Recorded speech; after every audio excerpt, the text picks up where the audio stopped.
Sim, estamos lhe ouvindo. Bom, presidente, eu ia até fazer um comentário aqui a respeito da Coronavac, mas eu vou precisar, até para contextualizar, porque eu me senti até um tanto quanto incomodado com o comentário do meu querido colega deputado Zé Inácio em relação à fala sobre a Sputnik, até porque eu fui uma das pessoas que levantei a discussão a respeito da aprovação da vacina aqui para o uso em caráter experimental, e acho que o Zé Inácio sabe muito bem que eu não sou bolsonarista, que eu não sou negacionista, então eu vou precisar fazer alguns reparos aí importantes na fala dele. Primeira coisa, a vacina Sputnik, nós não temos dados de segurança da vacina até hoje. Por que a gente não tem? Porque os estudos até hoje da Rússia nunca foram abertos para revisão de outros pesquisadores. Surgiu um artigo no Lancet que foi colocado lá, mas que nunca foi validado por outras publicações. O que aconteceu? O presidente Vladimir Putin, quando eles colocaram o lançamento da Sputnik 5, na época, eles disseram que havia uma previsão de 700 milhões de doses de vacina para o mundo. Até hoje, eles só conseguiram produzir 15 milhões de doses. Por que isso aí aconteceu? Primeiro ponto, eles têm dois grandes laboratórios, que são conveniados com o Instituto Gamaleya, que desenvolveu. Apenas um dos laboratórios consegue fazer o imunizante por conta da mínima condição logística, segundo os próprios russos. Não é à toa que apenas 6% da população da Rússia aceitou ser vacinada com a vacina Sputnik 5. Ou seja, se a própria população do país ela não confia na vacina, é sinal de que há uma desconfiança grande em relação à segurança da vacina por conta do próprio povo russo. Não foi o Bolsonaro, com certeza, que foi na Rússia para fazer o povo russo desconfiar da vacina. Eu acho que há muito mais em relação a isso. Mas vamos esquecer a política de lado, porque aqui, em relação à medicina, saúde pública, eu falo sempre como um técnico. E como técnico, eu preciso esclarecer. O que é a vacina Sputnik 5? Primeiramente, ela foi considerada uma vacina com 2 adenovírus. Na primeira dose, ela tem um adenovírus, na segunda dose, ela tem outro tipo de adenovírus. A fabricação da segunda dose, o segundo adenovírus, é muito mais complicada do que a primeira, tanto que a Rússia tem dificuldade de produzir a primeira dose.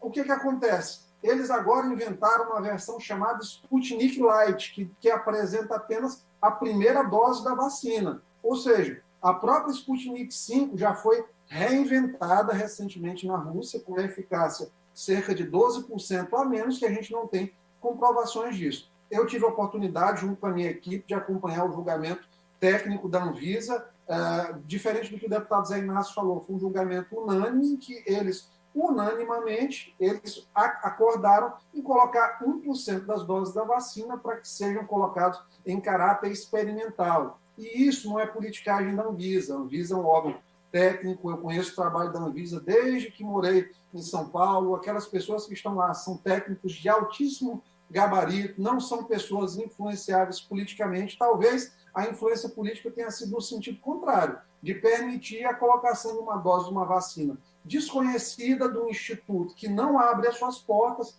para que outras agências sanitárias inspecionem. É o exemplo do restaurante. Presidente, você chega num restaurante e você quer saber a qualidade da comida. Todo restaurante ele tende a permitir que o cliente visite, inspecione a própria cozinha. Por quê? Porque ele tem que mostrar as boas práticas em administração da cozinha. Da mesma forma, um laboratório que não mostra para uma agência regulatória a qualidade das suas instalações, ela está escondendo algum tipo de problema. Portanto, nós temos hoje a previsão de mais de 70 milhões de doses da Pfizer, que é um grande imunizante. Aqui no Maranhão, a gente já tem cerca de 972 mil doses da vacina da AstraZeneca, que é uma vacina muito boa, que, diga-se de passagem, ela reduziu brutalmente os casos de Covid-19 no Reino Unido, nos Estados Unidos. Eles, com a vacinação de 48% da população, com a vacina da Pfizer, da Janssen, e são essas principais vacinas lá, eles quebraram absurdamente também, eles já estão num cenário de retorno à nova normalidade. E, assim, há a expectativa de novas vacinas no Brasil, a Butanvac, vacina produzida no Ceará, vacinas que vão poder ter uma comprovação científica melhor que a Sputnik. E diga-se de passagem, a vacina da AstraZeneca custa $4,50, a Sputnik custa $9,90. Não tem sentido hoje, o tempo dessa discussão de Sputnik já passou. Você vê que os próprios governadores do consórcio Nordeste, eles já deixaram isso aí de lado. vocês vão ver que não vai ter insistência disso por parte dos governadores. Está chegando agora e vão ser aplicadas 3 milhões de doses da vacina da Janssen até o dia 27, porque são vacinas que vão chegar com prazo de validade um tanto exíguo e que vão vacinar muitas pessoas com a vantagem de ser uma dose única de uma vacina com mais de 90% de eficácia. A gente precisa menos política, menos apontar dedo para dizer que o coleguinha é negacionista e mais análise técnica como essa que a gente está fazendo. Por falar em análise técnica, hoje, vou mudando aqui rapidinho, porque acredito que esse pronunciamento tem uma importância informativa grande para a sociedade em geral, é falar um pouquinho da Coronavac. A gente, de maneira empírica, tem observado que muitos pacientes eles têm vacinado com 2 doses da Coronavac e têm ido a óbito ou têm sido intubados, os casos graves estão acontecendo em pacientes com 2 doses da vacina, uma vacina que inicialmente ela prometia uma entrega de 50,08% de eficácia, com 78% de resposta em casos leves e 100% de proteção a óbito. Isso aí, os colegas da saúde, médicos, enfermeiros, fisioterapeutas, conversam com a gente direto, está morrendo muitos pacientes com 2 doses de Coronavac. O que é que a gente observou? Saiu recentemente um estudo chamado de Vebras Covid-19, que é um estudo que vê a eficácia da vacina em pacientes acima de 70 anos. O que é que ele observou? Ele fez um recorte de 3 faixas etárias acima de 70 anos. Primeiro recorte, faixa etária de 70 a 74 anos. O que é que ele observou? Eficácia de 61,8% da Coronavac nesse subgrupo. Porém, o intervalo de confiança, que é a faixa em que a vacina pode funcionar, ela pode funcionar em 33% até 77% das pessoas. Ou seja, vai ter cenário em que a Coronavac, entre 70 e 74 anos, vai funcionar apenas em 33% das pessoas com essa primeira faixa etária. Na faixa etária de 75 a 79, a eficácia foi de 48%. E como é que foi o intervalo de confiança desta vacina? De 28% a 66%. Ou seja, uma vacina que tem uma eficácia que pode chegar a 28% apenas em relação aos pacientes. E aí, a catástrofe completa é quando chega na faixa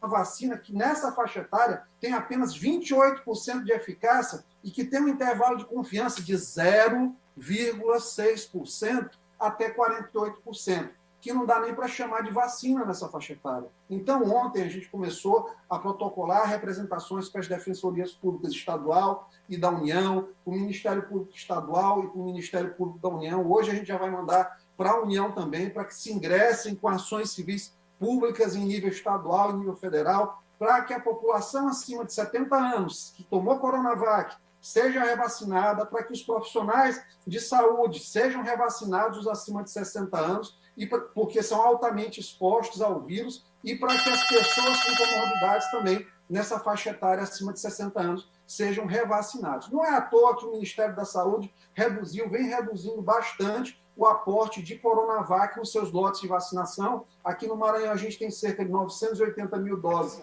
de Coronavac já enviadas, recebidas, na verdade, 962 mil lotes de AstraZeneca vacinados e em torno de recebimento de mais de 70 mil doses da Pfizer que já começaram a ser distribuídas. Estamos chegando, na verdade, perto de 100 mil doses da Pfizer. Um dado importante, o Brasil não vacinou com segunda dose apenas 1% da população, diferentemente do que o colega Zé Inácio falou. Nós estamos com 23% de primeira dose e 10% de segunda dose, o que é muito pouco, mas isso pode ser explicado por vários fatores. A segunda dose da AstraZeneca, por exemplo, ela está sendo feita com 2 meses de retardo. Então, isso vai aumentar esse ato mesmo. Quanto mais tempo quanto mais vacina da AstraZeneca e da Pfizer a gente tiver, maior vai ser esse ato de vacinação de primeira dose e segunda dose. Então, claro que isso mostra o quê? Que a gente tem que avançar no processo de vacinação. Então, nós vamos continuar encampando essa luta, a gente quer que as pessoas sobrevivam. Eu mesmo perdi uma tia no final de semana com 2 doses de Coronavac há mais de mês. Sabe por quê? Porque as pessoas idosas, elas chegam à conclusão que estão vacinadas e elas começam a ter a gripe e elas acham, não, eu já me vacinei, eu tomei 2 doses de Coronavac, eu estou vacinada. Essa tosse que eu estou sentindo é uma gripe, essa febre que eu estou tendo é uma gripe. E aí ela espera uma semana, 8, 10 dias para ir para o hospital. E quando chega no hospital, morre por desinformação, e é tudo isso aí que a gente vai combater. as mortes dessas pessoas que estão acontecendo por Coronavac, com 2 doses, não por Coronavac, desculpa a expressão, mesmo com 2 doses de Coronavac, para não ser injusto com a vacina, que funciona bem em jovens, então continua sendo uma vacina importante, em nenhum momento a gente quer desmoralizar a Coronavac, ela tem uma importância grande, mas a gente precisa deixar muito claro, os pacientes idosos, eles estão desprotegidos, os profissionais da saúde continuam muito expostos se estiverem unicamente vacinados por Coronavac. Para você ter uma ideia... Deputado Iglesias, precisamos que Vossa Excelência conclua, embora o pronunciamento esteja muito importante. Estou concluindo. Então, a primeira dose da Coronavac, ela não tem nenhuma proteção, a pessoa não tem nenhuma proteção, é zero em relação a contrair a doença, precisa das 2 doses.